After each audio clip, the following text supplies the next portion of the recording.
முதல்ல மலையாளம் ஃபிலிம் இண்டஸ்ட்ரிக்குள்ள வந்து காவேரி அப்படிங்கிற ஒரு ஃபிலிம் மூலியமா வந்து ஹீரோயினா வந்து இன்ட்ரோடியூஸ் ஆகுறாங்க.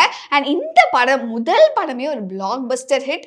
இன்னொரு ஒரு முக்கியமான விஷயம் என்ன அப்படின்னா, ஃபர்ஸ்ட் படத்திலேயே வந்து Lal sir and Mammootty sir அவங்க கூட வந்து பேர் பண்றாங்க. ஸோ ஐ திங்க் ஒரு மிகப்பெரிய பிளெஸ்ஸிங் அந்த வயசுல அவங்களுக்கு கிடைச்சது. அண்ட் ஆல்சோ ஈக்குவலி இந்த படமுமே சூப்பர் டூப்பர் ஹிட் ஆகுது. ஸோ ஒரு படம் ஹிட் ஆயிடுச்சு அப்படின்னாலே வந்து என்ன ஆகும், அடுத்தடுத்து வந்து நிறைய படங்கள் வரும். அதே மாதிரி தான் சித்தாராவுக்கும் வந்து மலையாளம்ல நிறைய படங்கள் தொடர்ந்து வந்துட்டே இருக்கு. அவங்களும் சரி ஓகே அப்படின்னு சொல்லிட்டு அவங்களோட ஜேர்னி வந்து இன்டூ ஃபிலிம்ஸ் அப்படியே வந்து நடிக்க ஸ்டார்ட் பண்றாங்க.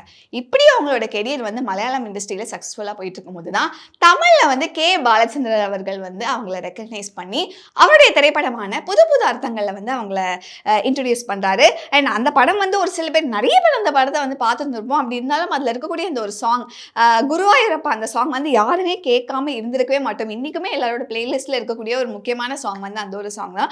எஸ், அந்த ஒரு திரைப்படத்துல தான் வந்து அவங்க தமிழ்ல வந்து அவங்க டெபியூ ஆயிருந்தாங்க. அண்ட் அந்த ஃபர்ஸ்ட் அகெயின் மலையாளத்துல எப்படி ஃபர்ஸ்ட் படமே ஒரு பயங்கரமான ஒரு ஹிட்டோ, அதே மாதிரி தமிழ்ல அவங்களுடைய ஃபர்ஸ்ட் படம் வந்து பயங்கர ஒரு super duper hit. And also K Balachandran அவர்களுடைய டைரக்ஷன்ல